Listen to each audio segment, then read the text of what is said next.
এই চিনি মিনি কিছু দেয় নাই মানে খালি পাতি দিয়ে রাখছে। আমি তো চিনি ছাড়াই খাই। আরে খালি চিনি ছাড়া আলোচনা।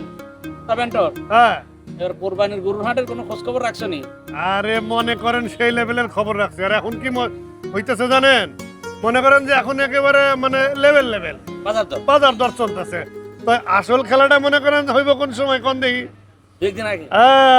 মনে করেন যে ঈদের ঠিক 2 দিন আগে আর সেই খেলাটা চলবো বাজারে। এই আমাকে কালুয়াজি আছে না, কালুয়াজি একটা গরু কিনছে, তা অস্ট্রেলিয়ান, বুঝছো? 2 লাখ টাকা দিয়ে কিনছে, সর্বোচ্চ মনে হয় 80 কেজি গোস্ত হইব। এই গোস্ত যদি হয় অস্ট্রেলিয়ান, ওই গরুর টেস্ট আছে কোনো? মনে হয় খাইছে, জরম ধরা খাইছে। আরে সর্দার ভাই, রাখো তো তোমার কালু হাজির গল্প। শোনো, ওই যে আমাদের ফজলু আছে না, আরে ফজলুর বাড়ির সামনে একটা গরু বান্ধা দেখছো নাকি? আরে এই গরু নাকি 3 লাখ টাকা দিয়ে কিনছে। 3 লাখ? হ্যাঁ, ও তো পুরা ধরা খাইছে, পুরা ধরা।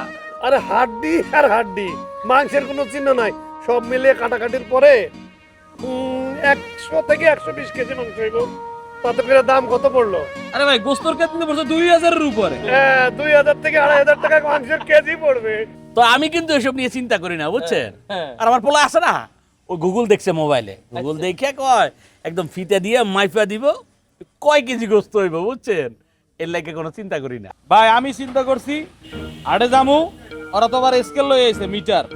গরু স্কেলে উড়ামু, যদি দেখি ওয়েট অনুযায়ী কেজি 750 আইছে, তাহলে কিনবো, নাইলে নাই। আরে আমরা খালি আলোচনা করতেছি বিভিন্ন বিষয় নিয়ে। মাস্টার সাহেব, আপনি তো কোনো কিছু কর না, কবে গরু কিনবেন, কি অবস্থা, কিছুই কর না। আপনারা তো খুব মাংসের হিসাব নিকাশ করতেছেন।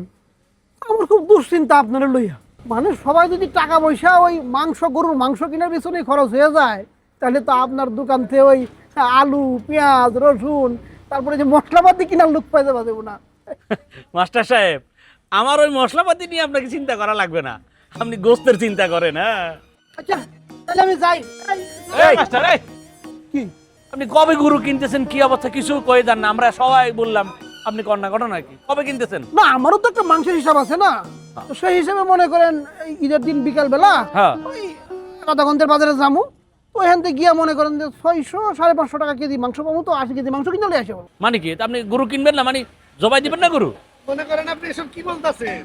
আপনার একটা গরু কিনা এটা আলোচনা করার বিষয় আছে না? তো কই কুরবানি নিয়ে তো আপনারা কোনো আলোচনা করতেছেন না। আমরা এখন কি আলোচনা করতেছি?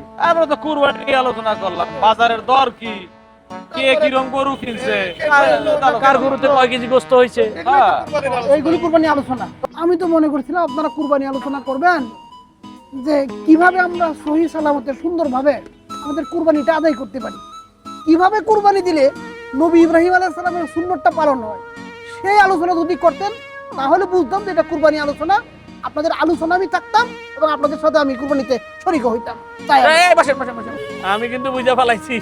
এই তোমরা যে যাই বলো, যে যাই করো, আমি কিন্তু আবার মাস্টার সাহেবের সাথে আছি। মাস্টার যদি আমাকে লগে থাকে তাহলে সবকিছু ভুল শুদ্ধ ধরাই দিতে পারবো, ঠিক আছে মাস্টার?